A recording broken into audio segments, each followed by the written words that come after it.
Katriina Kalda est une autrice d'origine estonienne qui vit en France et écrit en français. La fraîcheur et la richesse de son écriture lui ont valu un prix de l'Académie française. Pour moi, l'Estonie, c'est vrai que ce sont d'abord des paysages, c'est les paysages de mon enfance. J'ai grandi en grande partie dans la forêt estonienne, près de la frontière, enfin du côté ouest de l'Estonie. Et ces paysages-là, pour moi, sont vraiment mes paysages de rattachement, mes paysages d'ancrage. Et je remarque qu'effectivement, ils reviennent assez souvent dans mes textes.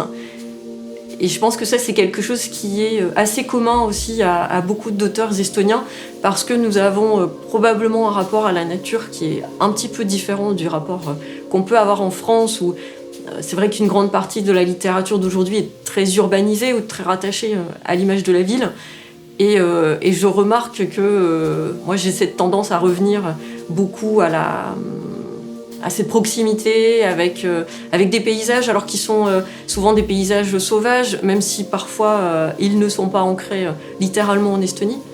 Le dernier livre, par exemple, La mélancolie du monde sauvage, est plutôt un livre qui est ancré dans les Alpes du Sud, donc en France, mais toujours avec cette relation très forte à l'espace naturel, où on se retrouve, où on se ressource, où on peut être soi, en fait. C'est pas du tout un paysage sauvage originel, mais le personnage, effectivement, de ce livre revient à une espèce de recherche de racines terrestres.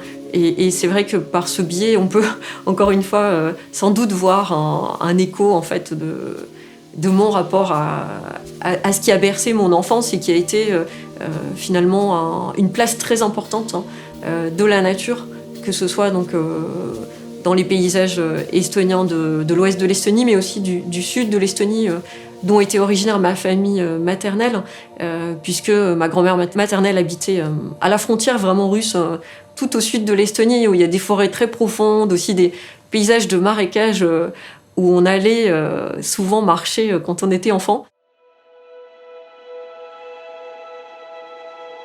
En cette fin de nuit, 6 mois après la mort de grand-mère, je me tiens debout dans la salle de bain, les pieds glacés sur le carrelage vert, le même sentiment d'abandon au ventre, bien que je ne me trouve pas cette fois face à l'immensité de la forêt, mais dans l'espace étroit de l'appartement, au milieu de Paris, une ville où il est impossible d'être seul, une ville où des milliers d'êtres humains accomplissent en même temps que vous les mêmes gestes quotidiens, quelle que puisse être l'heure du jour.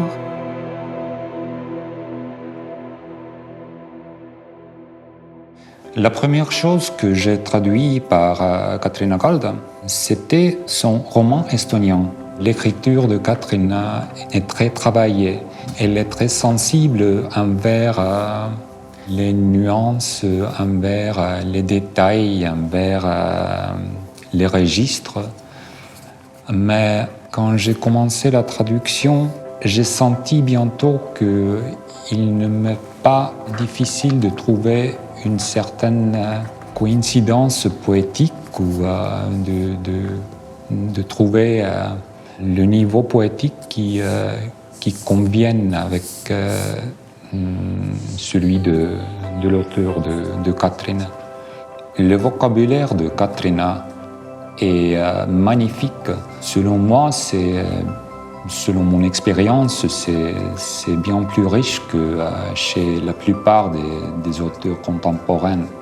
Maintenant que j'apprête de commencer ma 4e traduction de lui, je peux dire que j'ai toujours senti soutenu et encouragé par Katriina.